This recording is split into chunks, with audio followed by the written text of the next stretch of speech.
آج وہ مبارک دن ہے کہ جب ہمارے وطن عزیز ہندوستان نے 200 سال کی غلامی کی زنجیریں توڑ کر آزادی کی سانس لی تھی۔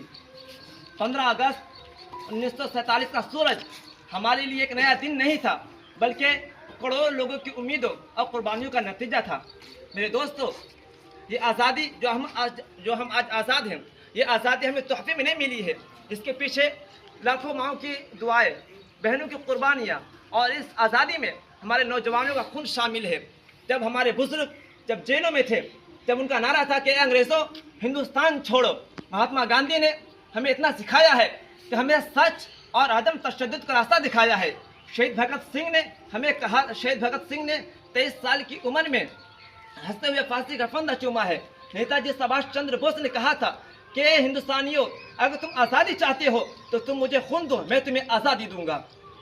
میرے دوستو، یہ آزادی ہمیں تحفے میں نہیں ملی ہے۔ رانی لکشمی بائی اور مولانا ابوالکلام آزاد اور کتنے ہی نام ہیں جنہوں نے اس ملک کے لیے سب کچھ لوٹا دیا اور ہمیں آزادی دیا۔ اس آزادی کا مطلب یہ نہیں، اب جو ہم آزاد ہیں، آزادی کا مطلب صرف جشن منانا نہیں ہے، آزادی کا مطلب بھاشا صرف جھنڈا پھہرانا نہیں ہے۔ آزادی کا مطلب ہے کہ آج ہمارے ملک میں غربت ہے، یہ غربت ختم ہونی چاہیے۔ آج ہمارے ملک میں نفرت ہے، یہ نفرت ختم ہونی چاہیے۔ آج ہمارے ملک میں جہالت ہے، یہ جہالت ختم ہونی چاہیے۔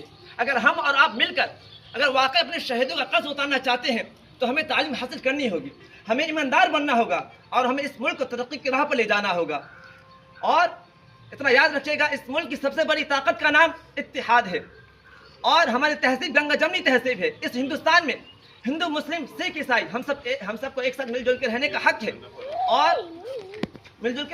ہے، اور ہمیں اسی تہذیب کو، اتحاد کو مضبوط کرنا ہے اور نفرت کی دیواریں کو گرانا ہے۔ اور میں نوجوانوں سے کہوں گا، اے نوجوانوں، اس ملک کا مستقبل آپ کے ہاتھ میں ہے۔ آپ ڈاکٹر بنو، انجینئر بنو، پروفیسر بنو، سائنٹسٹ بنو، استاد بنو، فوجی بنو، ہر کچھ بنو، لیکن سب سے پہلے ایک اچھی انسان بنو۔ آپ کے پاس جو موبائل ہے، اس موبائل کا صحیح استعمال کرو، اس ملک کے دشمنوں کی سازشوں کو پہچانو۔ آخر میں آپ کو بتانا چاہوں گا کہ ہم یہ عہد کرتے ہیں کہ ہم رشوت نہیں لیں گے اور نہ رشوت دیں گے۔ ہم لڑکیوں کی تعلیم کا احترام کریں گے، ہم ہمیشہ سچ بولیں گے اور اس ملک کا نام روشن کریں گے۔ آخر میں صرف اتنا کہوں گا کہ اے وطن کی مٹی گواہ رہنا، اے وطن کی مٹی گواہ رہنا، ہم تیرے ہی ماننے والے ہیں، تیرے خاطر جانے دیں گے، مگر تیری ہی عزت بچانے والے ہیں۔ ہندوستان زندہ باد، جے ہند۔